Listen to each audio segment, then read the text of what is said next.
इस संसार में, समाज में व्यक्ति का पद जितना ऊंचा हो, उसके कर्मों के परिणाम उसके पद के अनुपात में ही संसार को प्रभावित करते हैं। इसलिए समाज में उच्च पदों पर विराजमान व्यक्तियों को सदैव अपने दायित्व का स्मरण रखना चाहिए। उन्हें यह स्मरण रखना चाहिए कि यदि वो अपने पद की गरिमा को क्षति पहुंचाते हैं तो उनका पतन निश्चित है।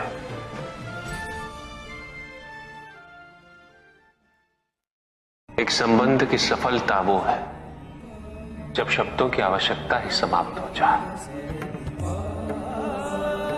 केवल आभास रहे, विश्वास रहे, जागरूकता रहे, संतोष रहे। बिना कहे ही दोनों एक दूसरे की बात समझ लें। अवश्य स्वामी। और दाम्पत्य जीवन के सफल होने का ये एक बहुत महत्वपूर्ण प्रमाण भी है। फिर भी मुझे आभास हो रहा है पार्वती कि मैंने तुमसे कभी ये नहीं कहा कि मैं कितना धन्य हुआ हूं तुम्हें पाकर।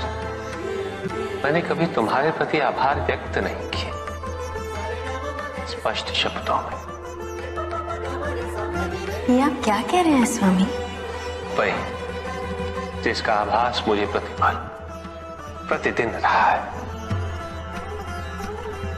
किंतु मेरे शब्दों में यह भाव कभी भी स्पष्ट रूप से प्रतिबिंबित नहीं हो सके। मैंने कभी तुमसे धन्यवाद नहीं कहा,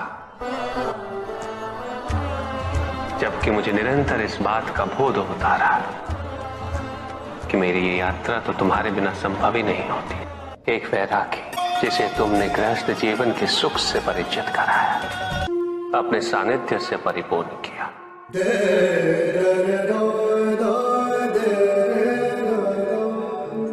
संतान का सुख दिया, पिता बनने का सुख दिया। यदि मैं पिता न बनता तो पितामह बनने का सुख कैसे प्राप्त होता? पार्वती, तुम्हारे आगमन से केवल मुझे ही नहीं, समस्त संसार को, कैलाश को एक नया अर्थ मिला है।